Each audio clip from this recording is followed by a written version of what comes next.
Hello दोस्तों, मैं प्रियंका स्वागत करती हूँ आपका अपने चैनल पर और साथ ही आप सभी को जन्माष्टमी की बहुत बहुत शुभकामनाएं।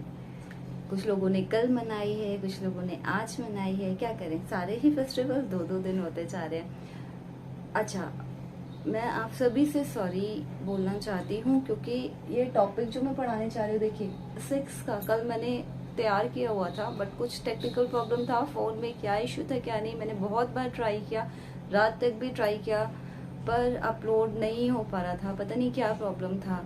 तो अभी इशू रिजॉल्व हुआ है और मैं इस टॉपिक के साथ कंटिन्यू कर रही हूँ। सो प्लीज चलिए, आज मैं जो टॉपिक पढ़ाने जा रही हूँ वो है हमारा इंग्लिश ग्रामर का कंजंक्शन, जिनको हम अदर वर्ड्स में कनेक्टर्स या ज्वाइनिंग वर्ड्स भी कहते हैं। इससे पहले बता दूं कि मैं इस ग्रामर के कुछ और टॉपिक्स पे हम कवर कर चुके हैं, जो कि ऑलरेडी वीडियोस अपलोडेड हैं। जिन्होंने भी नहीं देखा है, वीडियोस ऑलरेडी अपलोडेड हैं। प्लीज जाएं, चैनल पर विजिट करें और वीडियो पसंद आए तो चैनल को सब्सक्राइब करें, देखें, शेयर करें, लाइक करें और नोटिफिकेशन के लिए बेल आइकन प्रेस करना नहीं भूलें। चलिए स्टार्ट करते हैं आज का टॉपिक, कंजंक्शन। मैं इसकी डेट चेंज कर देती हूँ।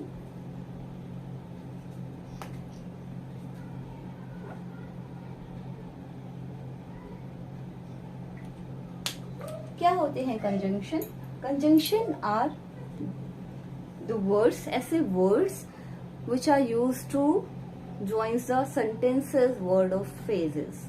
जो भी वर्ड्स सेंटेंसेस को या दो वर्ड्स को या दो फ्रेजेस को ज्वाइन करने के लिए ऐड किए जाते हैं, उन्हें ही हम कंजंक्शन या कनेक्टर्स या ज्वाइनिंग वर्ड्स कहते हैं। सेंटेंसेस मैंने आपको बताया है क्या होते हैं, वर्ड्स से मैंने आपको बताया क्या होते हैं, फ्रेजेस क्या होते हैं। एक ऐसा ग्रुप ऑफ वर्ड्स जिनका मीनिंग तो है लेकिन एक्चुअली उसमें कुछ हम डिफाइन नहीं कर सकते कि सब्जेक्ट है या वर्ब है, ऐसा जरूरी नहीं है। जैसे अ ग्रीन मार्कर, अ ब्लू मार्कर, अ येलो डस्टर, अ रेड रोज। तो ये सारी क्या है, ग्रुप ऑफ वर्ड्स हैं जो कि एक मीनिंग दे रहे हैं, जिनको हम फ्रेज कहते हैं।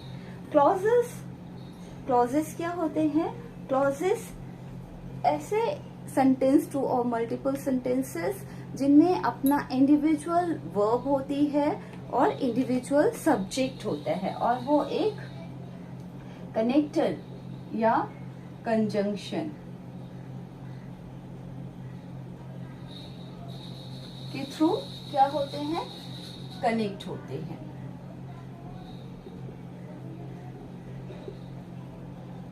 तो क्या है कंजंक्शन? एक ऐसे वर्ड्स होते हैं जो कि दो वर्ड, दो फ्रेज और दो सेंटेंसेस को आपस में कनेक्ट करते हैं, उनका रिलेशन बताते हैं।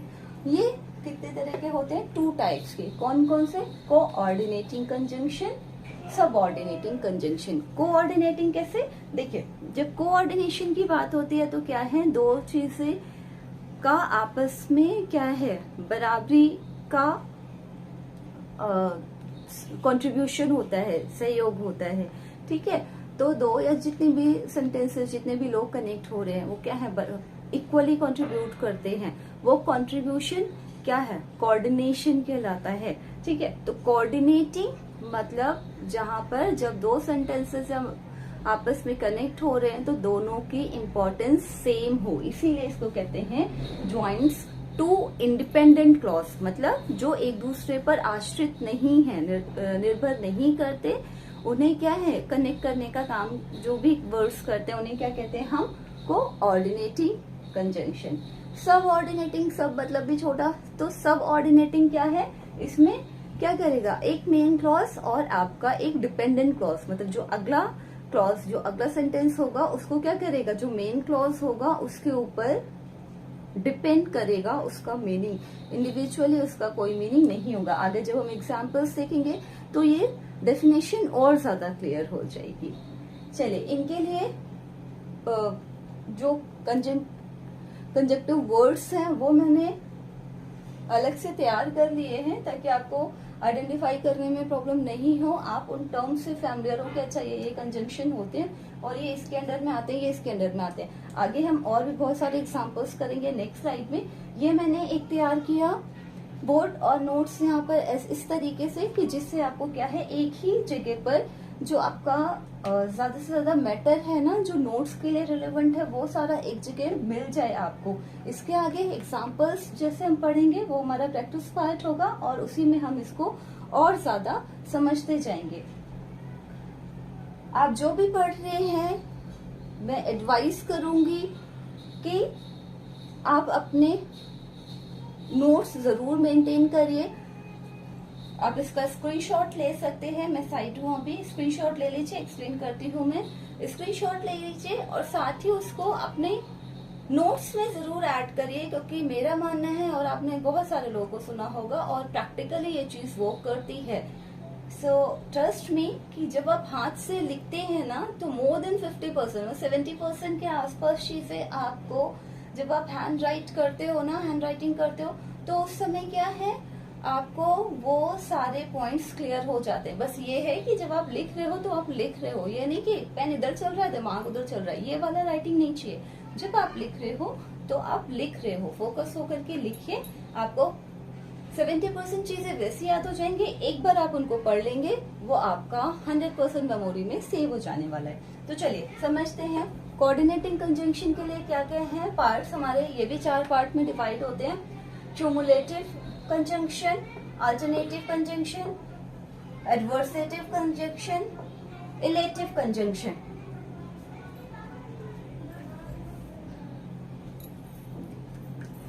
क्यूमुलेटिव कंजंक्शन क्या होते हैं? देखिए क्यूमुलेटिव मतलब जोड़ने वाले, ठीक है। तो जो भी जोड़ने वाले कंजंक्शन है वो कौन कौन से वर्ड हैं? And, as well as, both, इस तरह के वर्ड्स जो यूज होते हैं उन्हें हम क्या कहते हैं? बोथ। उसके साथ में जब भी कॉम्बिनेशन में आता है हमेशा एंड आता है, नॉट ओनली बट ऑल्सो। ये एक पेयर है, आगे हम पढ़ेंगे इनको और सेंटेंसेस में क्लियर हो जाएगा। नॉट ओनली जब भी है उसके पेयर में बट ऑल्सो आएगा। तो इस तरह की कंजंक्शन क्या है? जोड़ने वाले कंजंक्शन मतलब क्यूमुलेटिव कंजंक्शन। नेक्स्ट है अल्टरनेटिव कंजंक्शन। अल्टरनेटिव का मतलब क्या है? वो चॉइस देगा आपको, आइदर और, एल्स, नाइदर नॉर और अदरवाइज। इसका एग्जाम्पल है रोहन और हिज सिस्टर, या तो रोहन या हिज सिस्टर। अल्टरनेटिव कंजंक्शन क्या करता है? हमें चॉइस देता है। जैसे आइदर के साथ में और का पेयर हमेशा आइदर के साथ और आएगा, else, neither nor, otherwise. Example है रोहन और his sister has taken your book, या तो रोहन ने या उसकी बहन ने तुम्हारी किताब ली है। एडवर्सेटिव कंजंक्शंस क्या होते हैं? जो एक दूसरे को कॉन्ट्राडिक्शन, विरोध करते हैं, ठीक है, अपोज करते हैं एक दूसरे का। जैसे बट, ऐसा है लेकिन वो आएगा लेकिन वो नहीं आएगा, मैंने उसे बुलाया तो है लेकिन वो नहीं आएगा, मैंने उसे बुलाया, वो गुस्सा है लेकिन वो आएगा। तो इस तरह से क्या है कि दो चीजें एक दूसरे को अपोज कर रही हैं, but, yet, still, however, nevertheless, ये सभी चीजें क्या है? इस तरह के जो वर्ड्स है वो एडवर्सेटिव कंजंक्शन में आते हैं। ही इज पुअर, वो गरीब है, बट ही इज हैप्पी, वो गरीब है लेकिन वो खुश है। इलेटिव,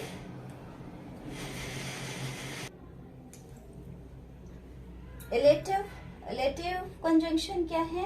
परिणाम बताने वाले, रिजल्ट बताने वाले। कौन कौन से? वो उसमें मेन यूज होता है सो, जो मेन वर्ड लगता है वो है सो। He is poor, so he cannot pay the fees. He cannot pay the fees. ये एक कंप्लीट सेंटेंस है। He is poor, ये भी कंप्लीट सेंटेंस है। अगर मैं इतना बोलूं तो भी मीनिंग क्लियर हो रहा है और ये बोलूं तो भी मीनिंग क्लियर हो रहा है, लेकिन सो क्या कर रहा है? उनको कनेक्ट कर रहा है कि वो गरीब है इसलिए वो फीस नहीं पे कर सकता, ठीक है। Coordinating conjunction. अभी देखते हैं सबऑर्डिनेटिंग कंजंक्शन के लिए कौन कौन सी कनेक्टर्स हमारे यूज होते हैं, क्या क्या वैल्यूज हैं उनकी, और हम नेक्स्ट स्लाइड में इनको एग्जांपल्स के साथ क्लियर करेंगे। Time, place, cause, purpose, comparison, contrast, condition and manner. ये सभी चीजों को डिफाइन करता है। टाइम को डिफाइन करने के लिए हम कौन से कनेक्टर यूज करते हैं? When, after, as soon as, before, no sooner. No sooner के साथ में हमेशा देन आता है। नो सूनर, ये बीच में जो डैश डैश है ना, यहाँ पे कुछ वर्ड्स आएंगे और देन, फिर उसके बाद में देन आएगा। Till, until. प्लेस, प्लेस को डिफाइन करने के लिए क्या है? Where and wherever. यहाँ टाइम में वेन एवर भी ऐड हो जाएगा। वेन है तो वेन एवर भी आ जाएगा। कॉज, कॉज के लिए क्या है? Because, so, since. ये तीनों ही यूज होते हैं। इनको एग्जाम्पल में समझूंगी इनका मीनिंग कि हाँ कैसे इनकी प्लेस कैसे चेंज होती है। सिंस यूज होगा तो सेंटेंस में कहाँ यूज होगा, सो यूज होगा तो कहाँ यूज होगा, बिकॉज सो बीच में, ये बीच में ही लगते हैं। लेकिन सिंस और सो जब बताएंगे सिंस कैसे एज अ कनेक्टर यूज होगा वो मैं एग्जाम्पल्स में समझा दूंगी आपको। पर्पस, पर्पस क्या है? किसी चीज का रीजन बताते हुए डिफाइन करना किसी चीज को। That, so that, in order that और लिस्ट। कंपैरिजन, दो चीजों का कंपैरिजन जब करते हैं, as same as similar as, तो ये एज डैश डैश जो भी वर्ड आएगा बीच में और उसके साथ में दूसरा क्या लगेगा? एज ही लगेगा। ये एज और एज का पेयर है। जब पहले एज आया है तो बाद में भी एज ही आएगा। दूसरा है आपका सो डैश डैश। अगर सो आया है उसके साथ में, अगर नेक्स्ट जस्ट नेक्स्ट है तो सो के साथ में दैट लग जाएगा ताकि। लेकिन अगर सो आया है और बीच में कुछ वर्ड्स हैं तो कॉम्बिनेशन में क्या आएगा? एज आएगा। और तीसरा है आपका देन। कंपैरिजन में यूज करते हैं, ये तो हमें पता ही है डिग्रीज वाले उसमें। कंट्रास्ट, कंट्रास्ट बताने के लिए क्या है? ऑल्दो, ऐसा है लेकिन फिर भी हो सकता है, ऐसा नहीं है कि वो जिनका मतलब हालांकि हम शब्द के लिए लगाते हैं। ऑल्दो या दो, ये एक दूसरे को एक्सचेंज करते हैं। जहां पे ऑल्दो लगता है वहां पे दो भी लग सकता है, दो की जगह ऑल्दो भी लग सकता है। इवन इफ और हाउ एवर। कंडीशन, कंडीशन बताने के लिए, शर्त बताने के लिए क्या है? इफ, अनलेस और इन केस। इनके ना कुछ रूल्स भी पढ़ेंगे, अभी बता दूं इसको पहले। मैनर, मैनर में क्या है? As, as if, as for as और सो फॉर एज।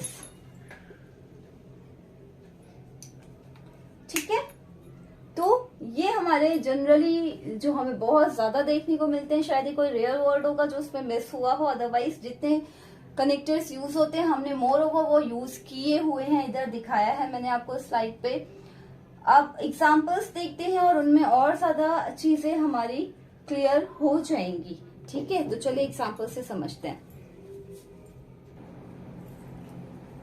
तो देखते हैं हमारे सामने ये कुछ एग्जाम्पल्स, मैंने सेंटेंसेस और रूल्स ये एक साथ लिख लिए हैं। रूल्स की बात करते हैं। मेरा माइक नहीं चल रहा, एक मिनट चेक करती हूँ मैं। रूल्स हमने लिख लिए हैं कंजंक्शन के, कि हमें कैसे रूल्स के साथ में सेंटेंसेस को हम देखेंगे, ज्यादा क्लियर होगा। देखिए, एंड और बट ये दोनों ही दो सेंटेंसेस को ऐड करने के लिए इस्तेमाल किए जाते हैं, लेकिन दोनों में डिफरेंस क्या है? एंड क्या कह रहा है कि सेम वर्ड्स को जब सेम वर्ड्स को ऐड करना होता है तो उसके लिए यूज होता है, जबकि बट क्या करता है? कंट्रास्ट, दो अपोजिट वर्ड्स को ऐड करना होता है। जैसे या दो अपोजिट सेंटेंसेस को ऐड करना होता है। जैसे he came here and met me, वो यहाँ आया और मुझसे मिला। दोनों ही बातें हुई, आया भी और मिला भी। ही डिड केम हियर, वह यहाँ आया, but did not meet me, लेकिन मुझसे मिला नहीं। अब एक पॉजिटिव हो गया और एक नेगेटिव हो गया। यहाँ पे क्या है? दोनों पॉजिटिव। तो यहाँ पे मैं वर्ड्स ना लिख के ना सेम सेंस लिखती हूँ मैं, मुझे वर्ड्स अच्छा नहीं लग रहा है। ठीक है, कंट्रास्ट सेंस।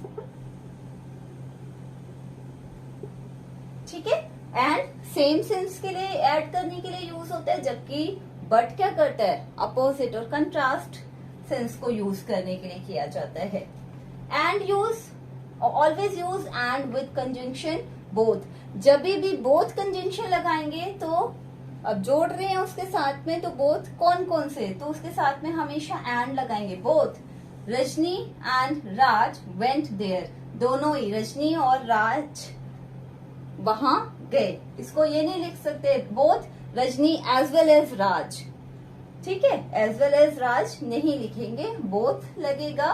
तो अगर ये खाली होता रजनी एज वेल एज राज, मतलब रजनी और उसके साथ ही राज भी वहां गया, तो ठीक है। लेकिन अगर बोथ आ गया सेंटेंस में तो कंजंक्शन एंड ही लगेगा, दूसरा वाला, ठीक है।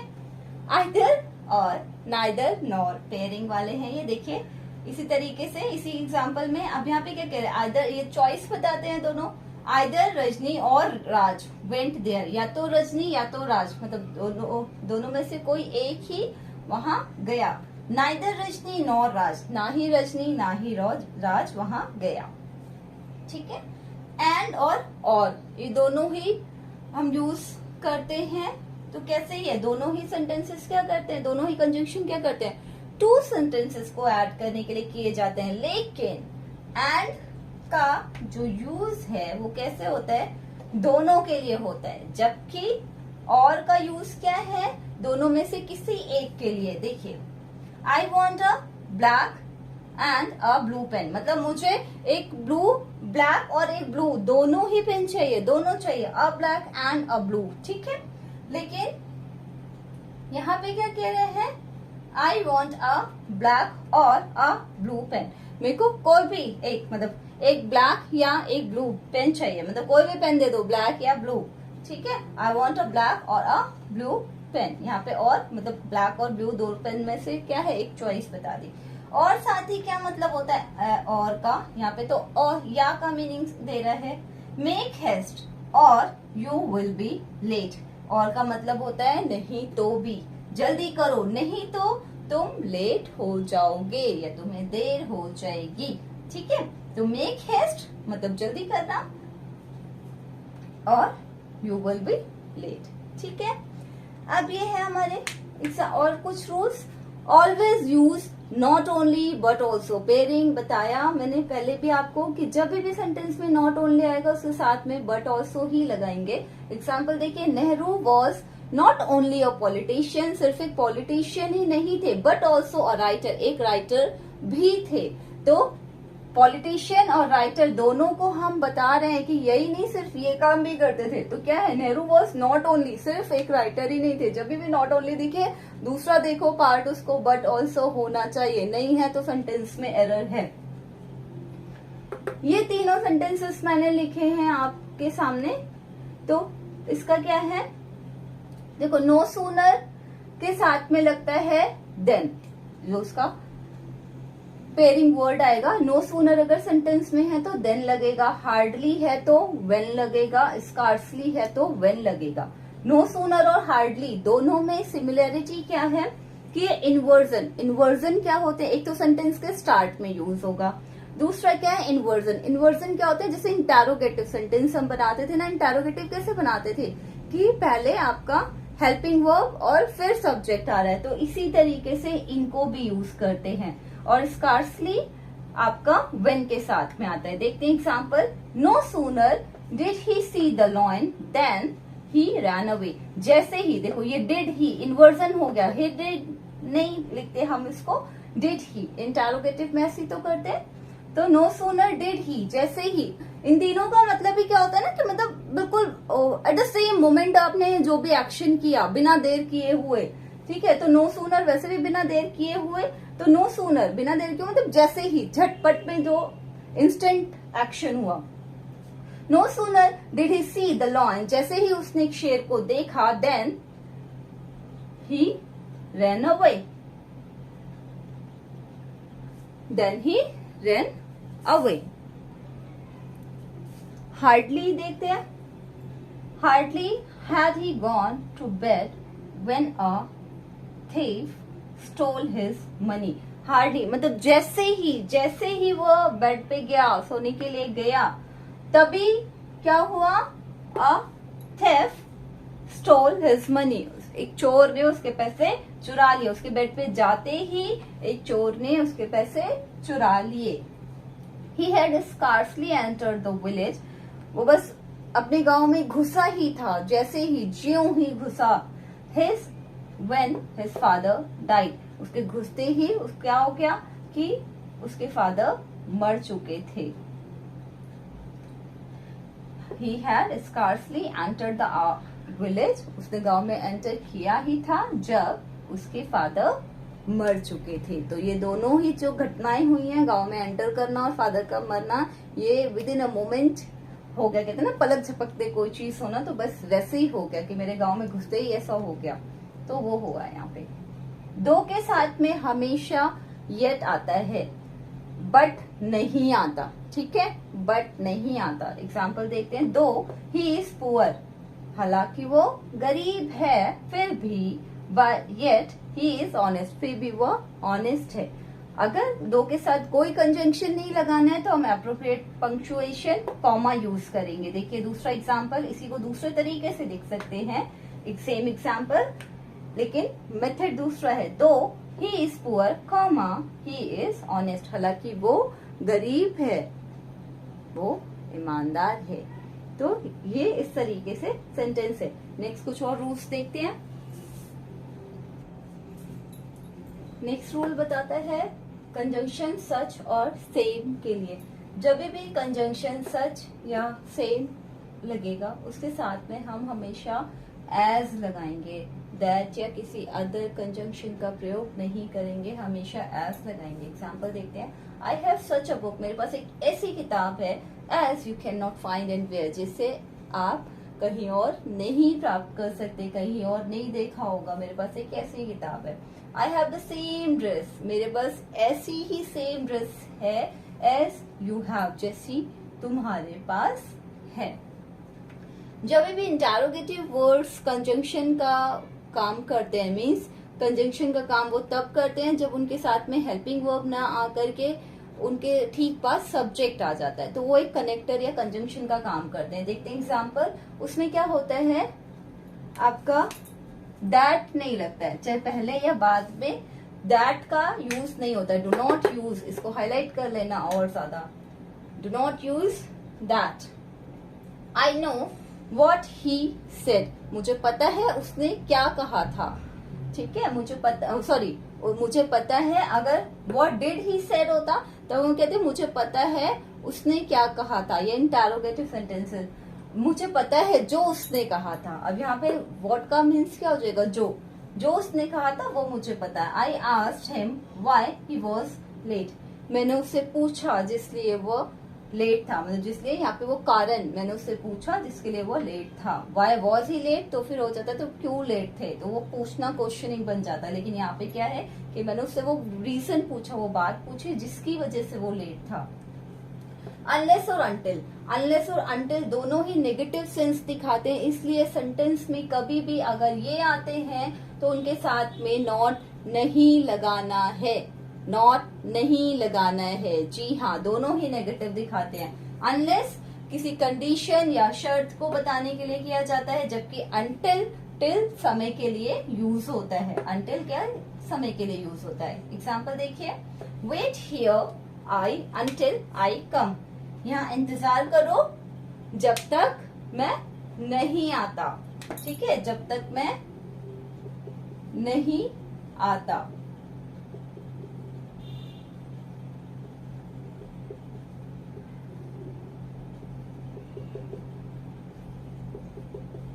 ठीक है, दूसरा क्या है, यू कैन नॉट सक्सीड, तुम सफल नहीं हो सकते, तुम कामयाब नहीं हो सकते। कब तक, अनलेस, एक कंडीशन दे दी, शर्त दे दी, यू वर्क हार्ड, जब तक तुम कड़ी मेहनत नहीं करते, जब तक तुम मेहनत नहीं करते तब तक तुम सफल नहीं हो सकते।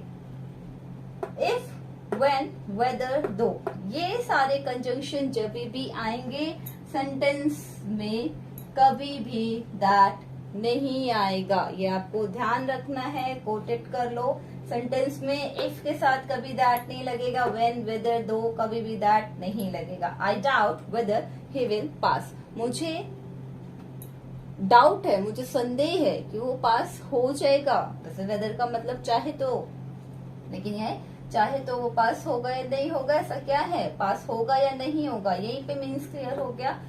ऐसा मुझे डाउट है weather he will pass. If के साथ देन नहीं यूज करते, उसकी जगह क्या लगाते हैं, comma. If I go there, अगर आप इसको लिखते then I will call you, तो ये गलत होता, कॉमा लगाएंगे। इफ के साथ सेंटेंस में कभी भी पेयरिंग नहीं होती, देन नहीं आता। इफ के साथ में देन कभी नहीं आता। If I go there comma I will call you, यदि मैं वहां जाता हूँ तो मैं तुम्हें कॉल करूंगा, मैं तुम्हें बुलाऊंगा, मैं तुम्हें पुकारूंगा। चलिए देखते हैं कुछ और एग्जांपल्स। अगला रूल कहते हैं लिस्ट। लिस्ट मतलब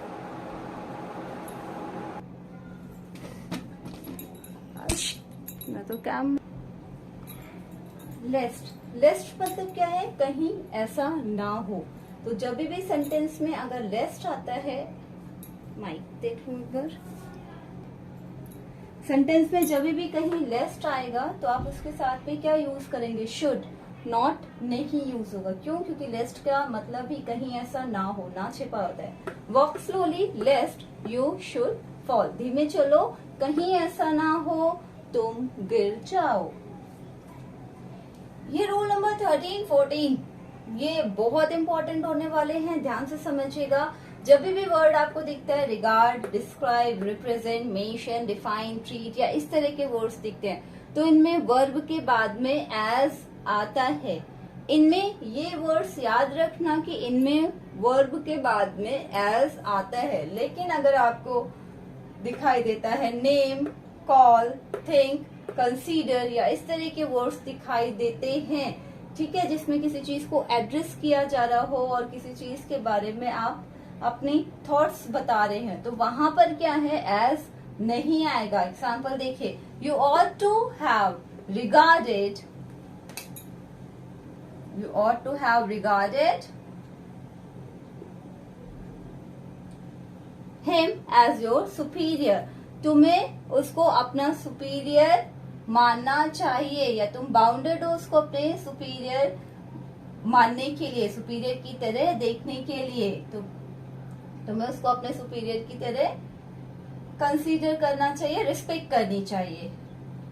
I think him a silly fellow, मैं सोचता हूँ, अब यहाँ पे एज नहीं आएगा, ठीक है, मैं सोचता हूँ। आप किसी के बारे में अपनी विचार धारणाएं बता रहे हो कि मैं सोच रहा हूँ कि वो एक सिली फेलो है, किसी से कंपेयर नहीं कर रहे हो, ये आपकी थॉट्स हैं, ठीक है, डायरेक्ट जो आप किसी पर अप्लाई कर रहे हैं।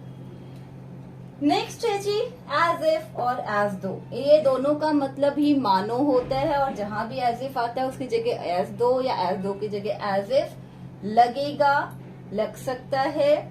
कंडीशन क्या है कि जो इनके साथ में सेंटेंस जो अगला यूज होगा वो क्या है, past conditional sentence. Past conditional sentence क्या होते हैं, कंडीशनल सेंटेंस देखिए, ही टॉक्स एज इफ या एज दो ही वर मैड, मतलब वो है नहीं मैड, लेकिन वो ऐसे बात करता है मानो वो पागल हो, तो मानो वो पागल हो। देखो हमने क्या पढ़ा था टेंस में, ही सब्जेक्ट जब सिंगुलर होगा तो उसके साथ में वॉज आएगा, लेकिन जब हम कंडीशनल सेंटेंस की बात करते हैं ना तो हमेशा वर आता है सब्जेक्ट, चाहे आपका प्लूरल हो या सिंगुलर हो, वो मैटर नहीं करता। जब भी हम पास्ट कंडीशनल सेंटेंस की बात करेंगे, पास्ट में ही कंडीशन मानो तो ऐसा हो, काश में ऐसा होता, तो वहां पे हमेशा क्या आता है, आई के साथ भी और बाकी सभी सब्जेक्ट के साथ में, सिंगुलर हो या प्लूरल हो, वर ही आएगा। तो ये बहुत ज्यादा ध्यान रखने वाली बात है। एज के साथ में कभी भी सो नहीं आता, एज के साथ में कभी भी सो नहीं आता, ठीक है, आप क्या लगाएंगे, कॉमा। इफ के साथ में कभी भी एज नहीं आता, देन नहीं आता, क्या आता है, comma. As I am not feeling well, जैसे कि मैं अच्छा नहीं महसूस कर रहा हूँ, I shall not be able to come to school, तो यहाँ कॉमा लगाइए, मैं स्कूल आने के लायक नहीं होऊंगा। ये वाला रूल समझते हैं, इम्पोर्टेंट है। बिकॉज, सिंस, एज, ये तीनों ही क्या है, कारण बता रहे हैं, तीनों ही कारण बताने वाले कंजंक्शंस हैं। लेकिन क्या है, सिंस और एज क्या है, जो पहले वाला सब सेंटेंस होगा, पहले वाला उपवाक्य होगा ना, ये उसके मीनिंग को डिफाइन करता है, उसके साथ में यूज किया जाता है। जबकि बिकॉज क्या है, जो दूसरा वाला, जो बाद वाला सब सेंटेंस है ना, बाद वाला सबऑर्डिनेट क्लॉज है, उसको डिफाइन करता है। एग्जाम्पल देखिए, as if he is weak, sorry, as he is weak, जैसा कि वो कमजोर है, ही शुड टेक रेस्ट, उसको आराम लेना चाहिए। तो यहाँ पे क्या है, ये पहले सेंटेंस में आ रहा है, पहले सेंटेंस को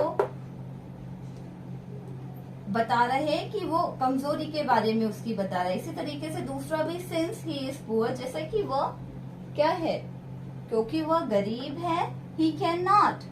अब क्योंकि रीजन उसने पहले बता दिया, गरीब है तो गरीब है, एक माइंड में सेट हो गया, अच्छा गरीब है तो पैसे का कमी होगी, जिसकी वजह से कुछ ना कुछ खरीद नहीं सकता होगा, या तबीयत खराब है तो जाहिर सी बात है आराम करना चाहिए, तो एक एजम्पशन पहले से बन जाता है। तो मेन क्या है आपका ये वाला part, since he is poor, क्योंकि वो गरीब है, he can not buy a cycle, वो एक साइकिल नहीं खरीद सकता।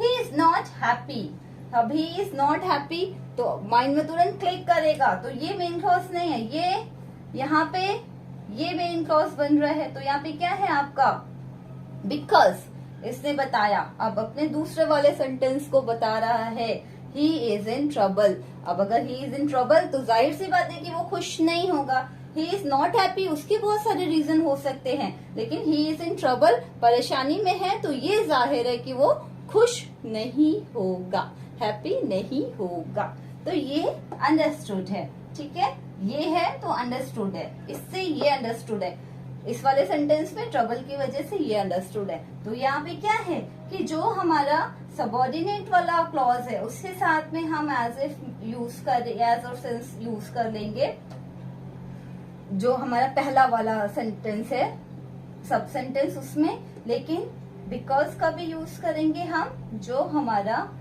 मेन सेंटेंस से पहले, मतलब दूसरे वाले को डिफाइन करेगा, आगे जो रीजन बताया जा रहा है उसके साथ में, या हम कह सकते हैं कि बिकॉज बीच में आकर के दूसरे वाले सेंटेंस का रीजन बताएगा। ठीक है, आपने देखा ये सभी सेंटेंसेस में क्लॉजेस भी क्लियर हो गया है। देखो क्यों, क्योंकि क्लॉज क्या है, सभी में देखो अपना एक सब्जेक्ट, अपनी एक वर्ब, अपना एक सब्जेक्ट, अपनी एक वर्ब, अपना एक सब्जेक्ट, अपनी एक वर्ब। क्लॉजेस यही है, डिटेल में मैं आगे ले लूंगी क्लॉज के ऊपर भी एक क्लास, लेकिन मोर ओवर थिंग्स जो क्लॉजेस में है वो भी यहाँ पर क्लियर हो चुकी है। तो ये छोटा सा वीडियो था, जिसमें छोटा सा नहीं, एक्चुअली आज का वीडियो बड़ा हो गया है, पर आप पूरा ध्यान से देखिएगा जरूर, कोई डाउट नहीं रहना चाहिए। पूरा का पूरा टॉपिक बहुत ही अपनी तरफ से मैंने कोशिश की है कि इजी वे में और कम से कम समय में आपको पूरा इस टॉपिक का जितने भी नोट्स, जो भी डाउट्स थे, जितनी भी इंफॉर्मेशन थी वो सारी मैंने दी है। फिर भी कोई डाउट, कोई क्वेरी, कोई भी क्वेश्चन दिमाग में क्लिक करता है, mention in your comment box, आपको रिप्लाई मिलेगा। तो कल मिलते हैं नए टॉपिक के साथ में। वीडियो को लाइक, शेयर एंड सब्सक्राइब करना ना भूलें। Take care, bye bye, happy Janmashtami once again.